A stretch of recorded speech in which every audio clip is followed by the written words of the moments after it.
In 2001, when I first began running for Congress at the age of 30, news stories would typically include as part of my background that I was the granddaughter of former Governor Ralph Herseth and daughter of former state senator and Democratic nominee for governor Lars Herseth. I never knew my grandfather, although many family and friends have shared stories with me over the years about his gregarious personality, generosity, and fearlessness. My father, of course, has been an enormously positive influence over my entire life, and I know how incredibly respected he is among all those with whom he's worked. The element of my family's tradition of public service that so often doesn't get told, however, is that the tradition started with a woman, and her name is Lorna Buntrock Herseth. Before my grandmother Lorna was married, she was the first in our family to run for and win public office. She was in her late 20s when she was elected superintendent of Brown County Schools in 1938. Grandma went on to serve as South Dakota's first lady and later to win 3 consecutive elections in the 1970s to serve as Secretary of State of South Dakota. She was an exceptional role model for her grandchildren. She was loving, she was devout, strong, immensely understanding, and very practical.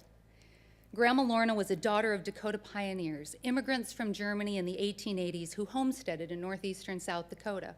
She was proud of her heritage, proud of the family she and my grandfather raised together, proud of their agricultural livelihood, and very proud of their commitment to good government in the state that they loved. She and my father, in particular, instilled in my brother and me that same love for and pride in South Dakota. My Norwegian Lutheran upbringing also instilled in me the importance of humility before God, that we are all a part of something bigger than ourselves, that we're to be strong and responsible individuals, but also connected to our family, to neighbors with a deep sense of place and of community.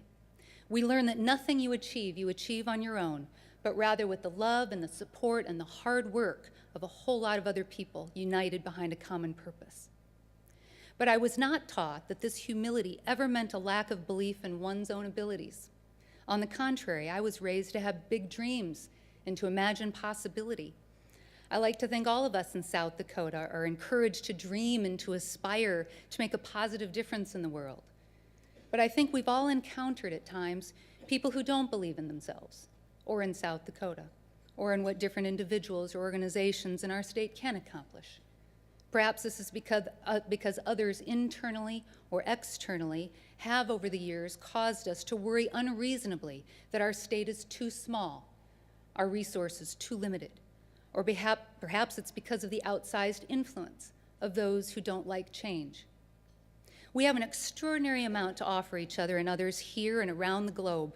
That's evidenced by the achievements of past and current inductees and their contributions to research, business, education, healthcare, agriculture, and leadership.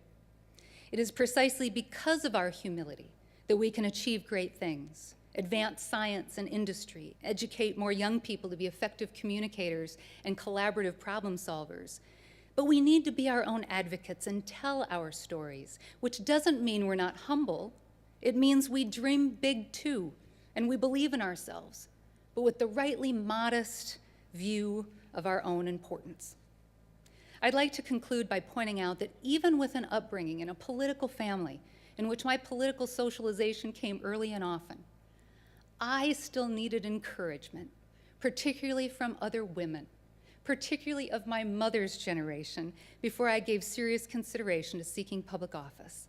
The same is true for so many other women who've ultimately decided to become candidates or who aspire to higher levels of responsibility in the business world.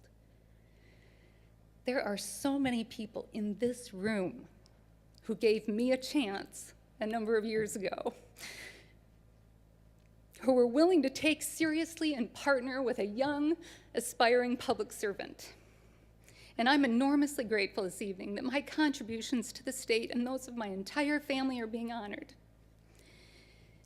I humbly and respectfully ask you to give more women more chances by encouraging them, believing in them, and seeking to advance their interests and their opportunities in order to enhance their influence and their contributions to South Dakota and to the world, whether they're your spouses or your sisters, your daughters or your granddaughters. Thank you very much.